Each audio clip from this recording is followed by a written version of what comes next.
Elle avoua l'histoire d'amour. Au centre du soleil, on ne faisait pas de politique. Tu peux comprendre ça, Rudy? Tu peux le comprendre? Ça avait été son rêve de jeune fille à elle aussi. Yves de Saint-Jean, bonjour. Bonjour. Diabète, virgule, je mange quoi? C'est le titre de votre ouvrage. Alors, vous ajoutez « Bon sein équilibré, se soigner sans prise de tête ». Je crois qu'on a à peu près résumé ce livre qui suit un premier opus dans lequel, de façon, j'allais dire, un peu imagée, il y avait des dessins, des pastels, je me souviens très bien. Celui-là, là, c'est un petit peu plus sérieux. L'autre était sérieux, mais celui-là l'est davantage. Et en même temps, vous dites, est-ce qu'on peut se soigner uniquement quand on est diabétique avec des médicaments? La réponse est non. Et dans ce livre, on va vous le prouver. C'est un petit peu ça, finalement. Exactement. Quand moi, je suis devenu diabétique il y a 7 ans, il y avait plusieurs solutions. Quand on a rencontré le médecin... Diabétique grave, il faut préciser. Diabétique grave, voilà, 3,40 g, 11% d'hémoglobine glyquée, sérieux, quoi. Donc, il fallait prendre les choses en main. Donc, deux solutions. Ou c'était la thérapeutique médicamenteuse, c'est-à-dire des comprimés ou des cachets, et là, on ne sait pas à quoi on s'engage. Ou reprendre en main son équilibre. Et on ne sait pas comment on réagit parfois. Et on ne sait pas comment on réagit. Par rapport à certains médicaments. Quelquefois, les médecins vous donnent un médicament en disant on va essayer celui-là, puis après on va en essayer un autre. Donc là, on ne sait pas où on va. Et puis, il y avait la deuxième solution, c'était de reprendre en main son alimentation, de reprendre un équilibre alimentaire, une nouvelle hygiène de vie, et se dire, voilà. Et nous, on a choisi cette formule-là. Et quand vous sortez de chez ce médecin, il vous donne 2 feuilles, et puis il vous dit, voilà, ça c'est les bons aliments, ça c'est les mauvais aliments. Et puis débrouillez-vous avec ça. Une fois que vous êtes à la maison, qu'est-ce qu'on fait? Donc avec mon épouse, on a décidé de Catherine Gilles, qui a fait des recettes, on va y revenir dans quelques instants. Et on s'est dit, la solution c'est peut-être de noter au quotidien ce que l'on va manger. C'est ce que l'on a fait sur des cahiers d'écoliers, le petit déjeuner, le déjeuner et le dîner.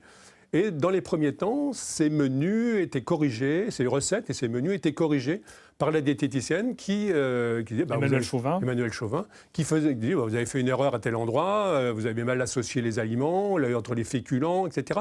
Et puis petit à petit, on a compris comment ça fonctionnait. Catherine Gilles est quand même quelqu'un qui a, au niveau de la cuisine, une certaine créativité, d'habitude. Elle a elle-même modifié un peu sa façon de cuisiner aussi, en fonction de mon problème. Et petit à petit, on a réussi à confectionner cet équilibre alimentaire qui m'a permis, en 6-8 mois, de perdre 25 kilos.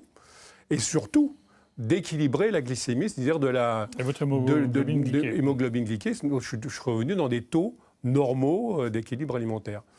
En privilégiant également une hygiène de vie, c'est-à-dire de bouger, de marcher, de ne pas rester statique. C'est très important pour brûler. Alors, vous précisez aussi que tout ce que vous expliquez ne vous exonère pas, bien au contraire, du fait que vous devez régulièrement vous faire examiner, contrôler, et puis qu'un médecin regarde un petit peu ce qui se passe quand même. Ça, c'est important. Ça, c'est très important.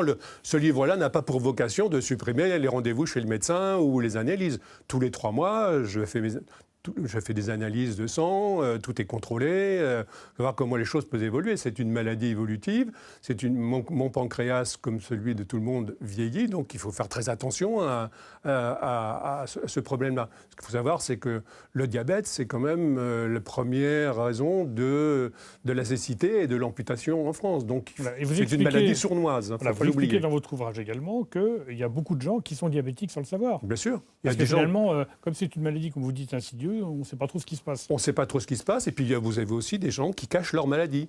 Parce que c'est une maladie qui a une image qui fait peur, qui a une image de privation. Donc, pour ne pas se priver, on dit qu'on n'est pas malade. Donc là, il faut faire très attention et les conséquences peuvent être assez ennuyeuses. Alors, revenons au fait de ne pas se priver. Vous proposez sur 365 jours des menus différenciés et puis il y a également des recettes. Alors ça, c'est pas inintéressant parce que c'est vrai qu'on peut se dire, après tout, on est obligé de manger tout le temps les mêmes choses et c'est pas le cas en fait. Non, pas du tout. Ce livre-là, on garde la notion de plaisir. C'est important.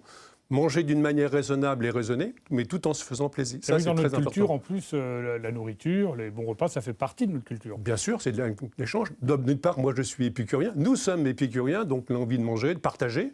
La table, c'est une notion de partage.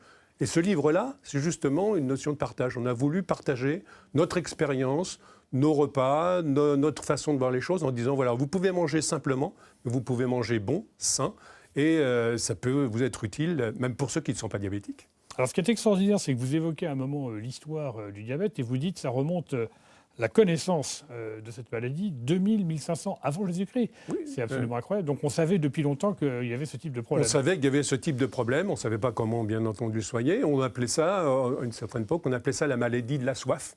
Parce que dans les symptômes du diabète, c'est un des symptômes, c'est-à-dire qu'on se met on boit, on a envie de boire, on est déshydraté et on boit sans pouvoir avoir cette notion de réhydratation. Pardon. Et d'ailleurs, dans l'histoire, on disait que Louis XIV buvait énormément, il buvait beaucoup d'eau. Il avait beaucoup de furoncles en plus. Et voilà, il avait des furonculoses, et donc, qui est un symptôme du diabète. Et donc, on peut supposer que Louis XIV était diabétique. Alors, c'est incroyable parce qu'au fur et à mesure que l'histoire se déroule, vous évoquez Galien, dont on dit que c'est un des pères de la médecine pré-moderne, on va dire. Et alors, lui, c'est à base de lentilles et de vin. Alors, comme quoi, on était déjà un peu épicurien aussi à cette époque, on le savait, qu'on soignait le diabète. C'est étonnant la façon dont ça a évolué. Et puis alors, j'ai appris dans votre ouvrage, je pensais que c'était beaucoup plus tôt, on découvre l'insuline en 1921. 1921, oui, donc tout à fait. c'est quand même relativement récent. Exactement, tout à fait, c'est très récent. Et d'ailleurs, chaque année, pour la date anniversaire de la découverte de l'insuline, est organisée sur le plan mondial la journée mondiale du diabète. C'est le 14 novembre, je crois. Alors, est-ce que, si vous voulez, en conclusion de cet entretien, on peut reprendre quelques éléments, quelques phrases que vous dites dans votre ouvrage. Par exemple, le diabétique ne doit pas se sentir exclu. Pour vous, c'est important et justement, en faisant attention à ce qu'on mange, tout en ayant un mode de vie qui ne soit pas trop restrictif, c'est possible. Bien sûr, tout à fait. Moi, je peux t'inviter, je vais au restaurant, je vis d'une manière tout à fait normale. J'ai compris comment construisait un équilibre alimentaire. Et quand je me retrouve au restaurant, je regarde la carte et je sais comment je vais équilibrer mon repas. Et puis, de temps en temps, quand vous faites un équilibre alimentaire, parce qu'un équilibre alimentaire, ça se fait dans la durée, de temps en temps, vous pouvez vous échapper. Vous dites, aujourd'hui, je vais boire 2 verres de vin en plus, je vais manger un gâteau. Ça, c'est tout à fait possible parce que le lendemain, on va reprendre un rythme normal. Donc, la notion de ce livre-là, c'est une notion de plaisir. Et le diabétique ne doit pas se sentir exclu. C'est très important. Alors, et puis pour ceux qui nous regardent et qui nous écoutent, un petit mot du sport. Votre livre est préfacé par le docteur Gérard Porte, célébrissime, maintenant il est en retraite, médecin du Tour de France. Il n'est pas en retraite. Il n'est pas en retraite, il est toujours en activité. Et pas dans le Tour de France. Pas dans le Tour de France, non, il a quitté le Tour de France. Il a quitté le Tour, c'est vrai que c'est assez fatigant. Alors lui, il dit, mais on peut faire du sport en étant diabétique. C'est plutôt de bonne nouvelle. Exactement, bien sûr. Marcher, alors le marathon pas forcément, mais lui, il a suivi des médecins. Il y a des diabétiques qui font du marathon. Des diabétiques qui sont, voilà, exactement, des grands basketteurs, etc., qui sont diabétiques. Il y a des acteurs de cinéma aussi qui sont diabétiques. Et donc on peut parfaitement vivre, mais il faut faire attention à soi et regarder les choses, équilibrer son alimentation, bouger, ne pas rester à faire du Scrabble devant la télévision. Eh bien, écoutez, Yves de Saint-Jean, la télévision, c'est bien. Voilà, par les temps qui courent, j'aurais tendance à dire qu'un livre positif comme celui-là, ça fait du bien. Alors je rappelle le titre de votre ouvrage, Diabète, je mange quoi ? Bon, sain, équilibré, se soigner sans prise de tête. Yves de Saint-Jean, c'est publié aux éditions Ombrelle. Merci beaucoup. Merci beaucoup. On ne voulait pas finir La voix l'histoire au d'amour. centre du soleil, on ne faisait pas de politique. Tu peux comprendre ça, Rudy ? Tu peux le comprendre ? Ça avait été son rêve de jeune fille à elle aussi.